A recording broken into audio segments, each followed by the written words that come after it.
елімізде бір шаңырақ астында 130-дан астам ұлт өкілі тұрса, біздің департаментімізде 20-ға жуық ұлт өкілі қызмет етеді.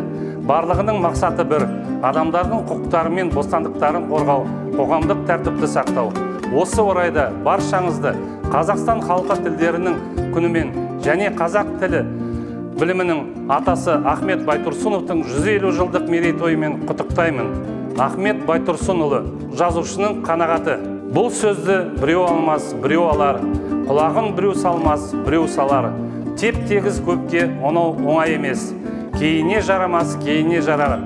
Қайсысы ықыласын салып тыңдап, жаратпай қайсы бірі теріс қарар. Дүниеде сүйгенім бар, күйгенім бар. Солардан аз да болса белгі қалар.